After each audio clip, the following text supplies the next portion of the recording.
Hey everybody, it's Maggie Mulhern. I am so excited because I am here with Chuck Amos. I have wanted to meet him and chat with him for years. I'm just a huge fan, and it's very exciting because we're here at the Mizani, behind the scenes at the Mizani shoot. You've created some unbelievable looks today, so let's start with that. Talk to me about what you're doing here today. Well, with Mizani, we always go elaborate on the hair every season because it's about the fantasy of the hair. It is the aspirational pictures mainly. It's not what main people get, what regular people would have. So we just make hair huge and big, showing strength through shapes and images and showing huge hair over the top so you can actually see the textures within huge spaces of the hair instead of just little bits here and there. And just taking it there, giving Mizani that its brand, which is just big, huge, fantastical fantasy hair for the black woman. Oh, it's huge and it's fantastical. And the big reveal, I know, is going to be in mid-January. Where do you get the inspiration to create looks like this? I mean, they really are spectacular.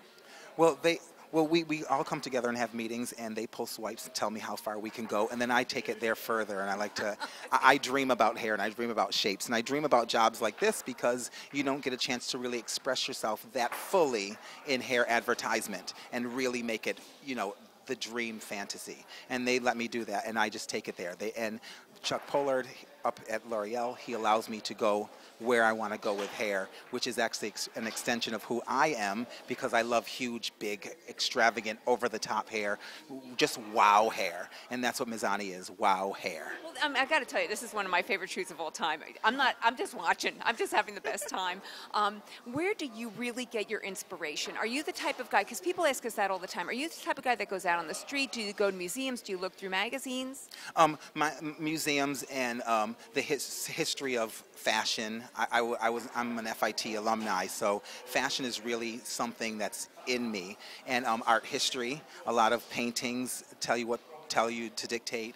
But I feel like I came from the future or somewhere in where everything is over the top in a world where everything is just too much to handle.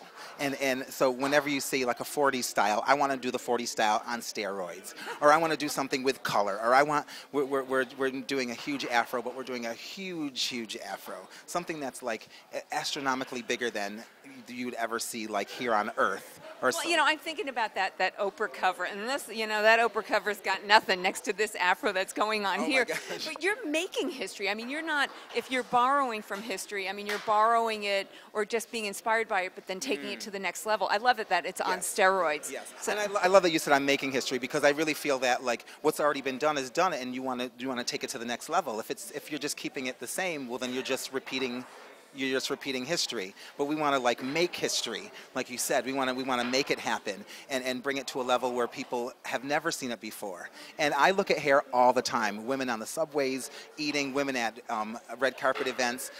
My mother's hair, my aunt's hair, and there's these little idiosyncrasies that happen with women's hair that I see all the time in different ways that no one else sees, and that's what I want to accentuate so the person goes, oh wow, look at that, it's like off and on this side, or it's an asymmetrical, but I saw a woman with an asymmetrical, it was because her baby tilted her wig and it was off, but I want to use that as an inspiration to make it something that no one has seen, and it becomes editorial and exciting and new.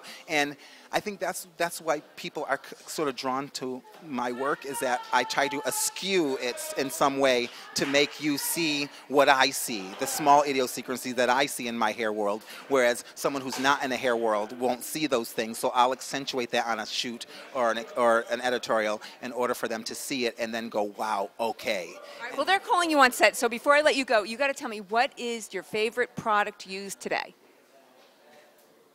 That's a stumper. Okay, while he thinks about that, I want to make sure that you follow him on Instagram because he follows me and you write some very nice things. You're a pretty cool guy. Just tell us what it is. Before we get to the product, how does one follow you on Instagram? Well, my name on Instagram is Sexy Chucky, but Instagram does not recognize the word sex in Sexy Chucky, so you would have to go via my agency, #JumpManagement. And you will see most of my work on there because that is my agent's Instagram, and then you will just hit my name from there. Okay, have you thought of a product? If not, just tell us the one thing that people would have to see. Hang on, I'm going to grab, oh here, this is the product that I've been looking for. This is the one that I'm personally loving, so talk to us about this. Oh, I'm loving this. This is works for all different types of hair, and you see, you're using it as well because you have beautiful thick hair. It's not just for the woman of color, but it acts as an oil for everything, for the scalp, for the ends, for the I'm going to hold this up. interior of the. All right. Oh, he's going. Goodbye. Thank you so much. Thank you so much. All right. Bye.